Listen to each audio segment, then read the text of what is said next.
Olá, boa noite, seja bem-vindo ao ND, que hoje vai falar sobre Outubro Rosa. E sobre esse assunto a gente conversa com o Dr. Condesmar Marcondes, especialista em reprodução humana.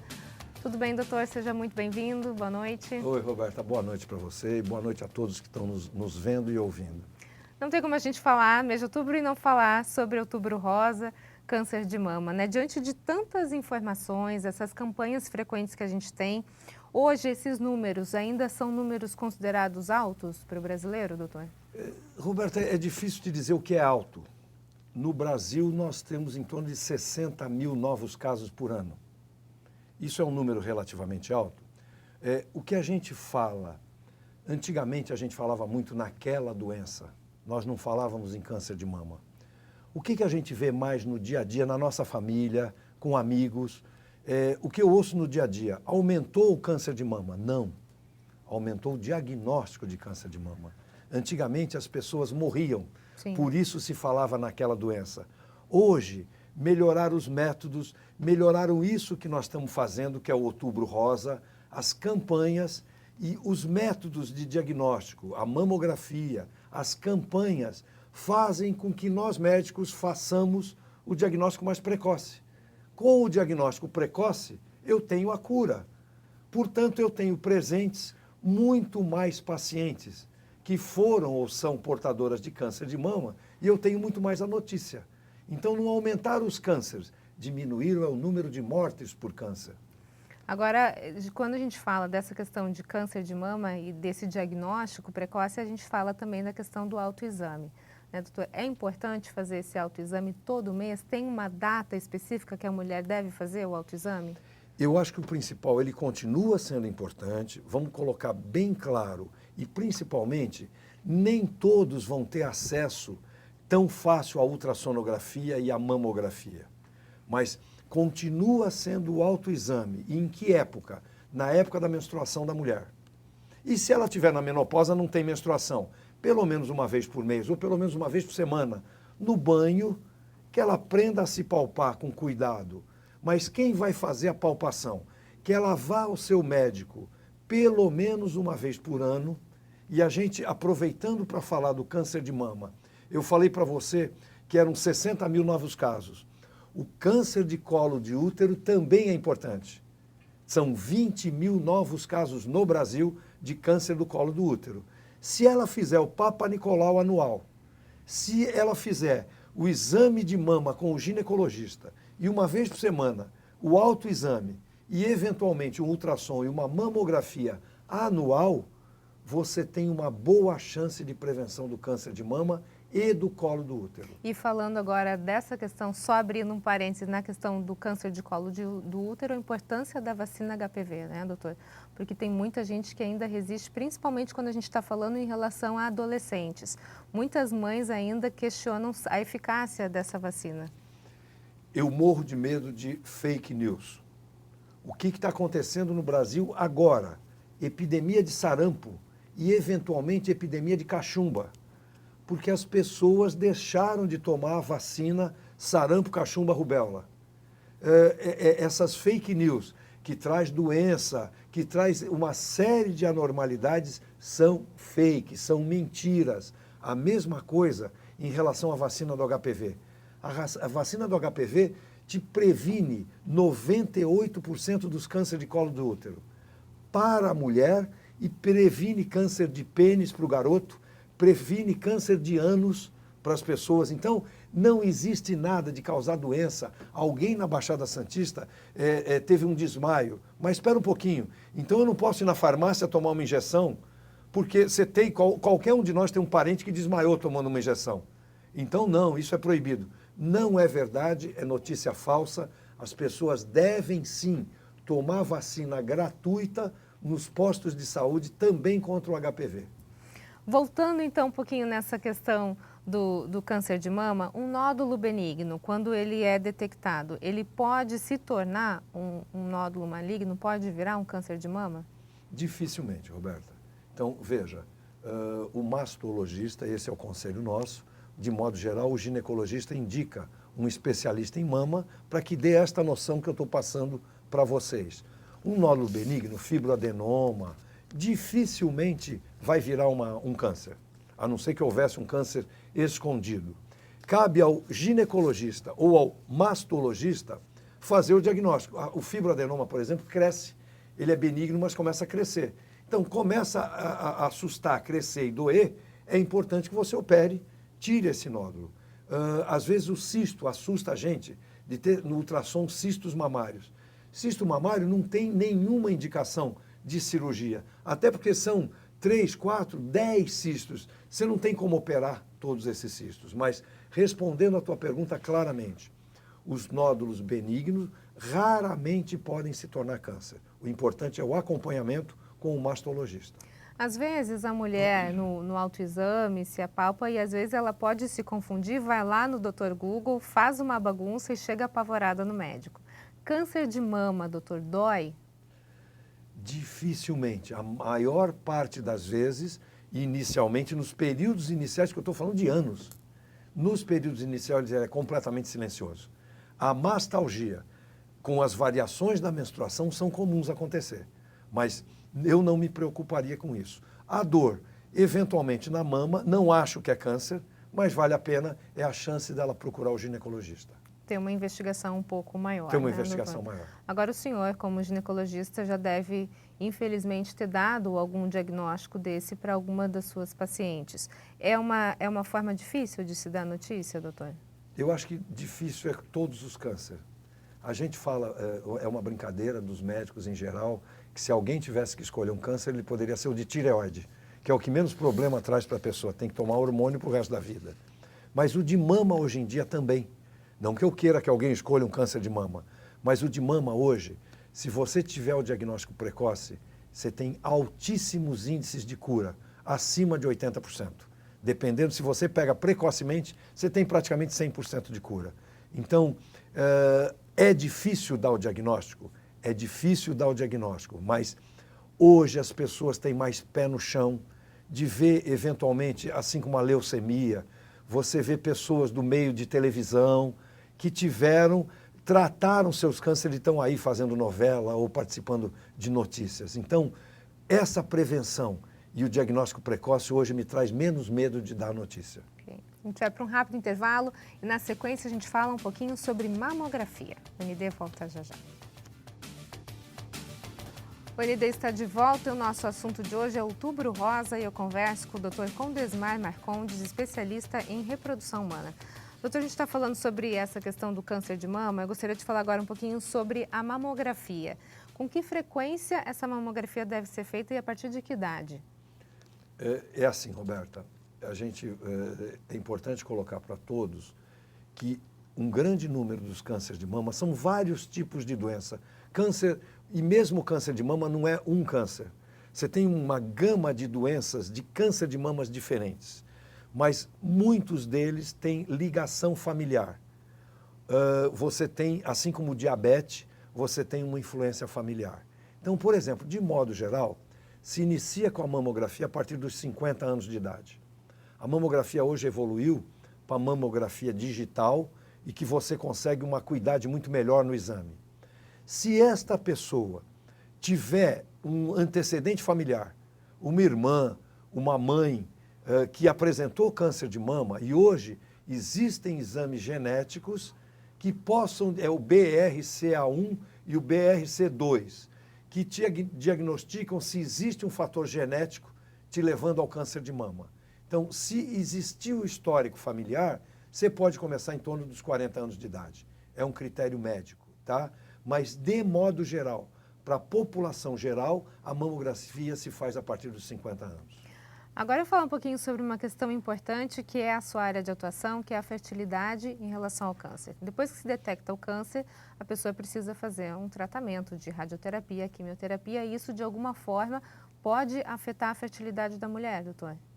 Roberta, sem dúvida. Então, esse é o grande fator que faz com que nós médicos pensemos e faz tudo, as coisas se imbricam.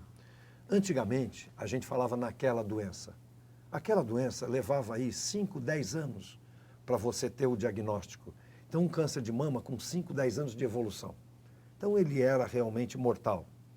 Hoje, com a melhoria da ultrassonografia, com a melhoria da mamografia, e ela hoje é mais tranquila de ser feita, você tem um diagnóstico precoce. Consequentemente, eu não estou falando de mulheres de 50 anos de idade. Eu estou falando de mulheres com 30, 35, 38, 40 anos. Esse diagnóstico precoce, o tratamento a que ela vai ser submetida, por exemplo, que tratamentos? Ela vai ser submetida à quimioterapia, à radioterapia e à cirurgia da mama. Vai ser retirado o tumor. Esse ataque a ela, dependendo da idade dela, isto é agressivo para os ovários. A quimioterapia são N graus, N planejamentos de quimioterapia. Isso que a gente tem dado aula no Brasil afora. Esse tratamento, esta agressão ao câncer, também pode agredir os ovários dessa mulher. E isto pode comprometer. Repito, a gente está falando de cura. Sim. Depois de curada, ela vai falar, agora eu estou bem, eu tenho 36 anos, eu quero um filho. Qual é o grande erro atual? A pressa da gente começar o tratamento do câncer faz com que eu esqueça que essa mulher vai ser curada. E que ela pode depois ter o filho. Ela né? pode depois ter um filho tranquilamente. E o que eu fiz? Eu afetei essa mulher com a radioterapia e com a quimioterapia. Hoje eu consigo guardar os óvulos dela. Antes desse tratamento, eu retiro esses óvulos, eu os guardo e não afeto essa mulher em relação ao tratamento dela. E aí, doutor, ela depois desse tratamento de radioterapia, quimioterapia, ela consegue engravidar normalmente? Sim, eu fiz quimioterapia no organismo geral. Eu não afetei o útero dela. Eu não fiz nada. Eu posso ter afetado os ovários. Sim. Algumas mulheres, depois do tratamento, 37 anos, 38, dependendo do tipo de câncer de mama, ela pode ser levada à menopausa.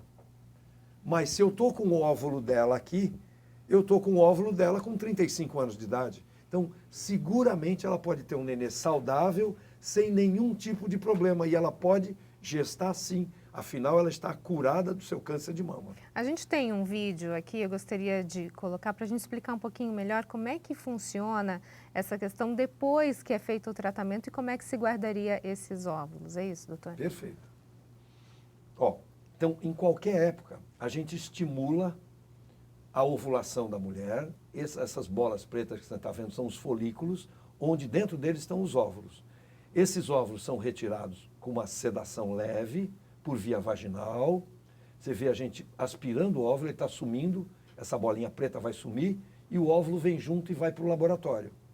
No laboratório, eu separo os espermatozoides do pai, se essa moça for casada, e faço a fertilização. Eu estou pondo o espermatozoide ali na ponta, dentro do óvulo. Ele foi colocado dentro do óvulo e eu vou ter, a partir daí, a formação dos embriões dela. Então, eu posso guardar óvulos ou posso guardar embriões dessa pessoa. Uma vez curado o câncer dela, eu transfiro o embrião, com ela acordada, vendo na TV, a gente fazendo essa transferência. Então, na verdade, são dois tratamentos distintos. Eu posso só congelar o óvulo e depois de quantos anos eu posso usar? O óvulo vai ficar guardado comigo ad eterno. Se ela for solteira, eu posso guardar esses óvulos. Quando ela for casada, eu faço a fertilização. Se ela for casada, eu posso fabricar o embrião e guardar os embriões. Para quando ela tiver a cura dela, eu transferir os embriões, como vocês viram. E não perde a qualidade, né, doutora? Independente do tempo que fique lá congelado. Teoricamente, eu posso guardar o que eu disse ad eterno. Posso guardar por 2, 3, 5, 10 anos. O tempo de cura de uma mulher, para a gente ter certeza, vai em torno de 5 anos. Então, eu posso guardar esses embriões ou óvulos comigo por 5 anos e depois eu devolvo para essa mulher. Agora, vamos supor que a paciente descobriu o câncer hoje. Ela vai querer fazer, então, esse congelamento de óvulos. Como é que é feita a produção, a retirada? Ela tem quanto tempo para ter essa retirada de óvulos para poder começar o seu tratamento? Perfeita a tua pergunta, Roberta. Antigamente, a gente tinha um tempo e nós nos perdíamos, tinha que aguardar a menstruação. Essa é a coisa que empolga a gente na ciência. Eu posso começar o tratamento dela em qualquer dia. Então, veja, no momento que ela diagnosticou, ela vai ser operada. Só que não é operada, boa tarde, doutor, já vai para o hospital e opera. Ela tem que fazer exames pré-operatórios, exames de anestesia, exame de sangue, etc, etc. enquanto ela faz os exames com o oncologista ou com o mastologista, nesse período que ela faz os exames, eu já posso começar esta indução.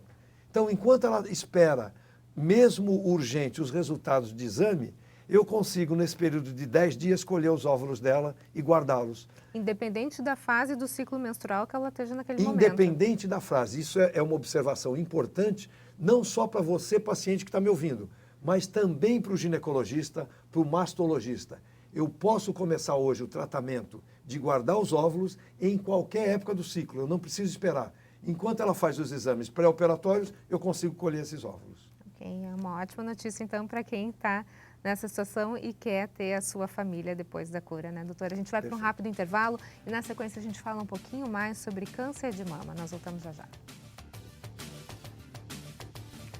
O ND está de volta e o nosso assunto de hoje é Outubro Rosa e sobre isso eu converso com o Dr. Condesmar Marcondes, especialista em reprodução humana.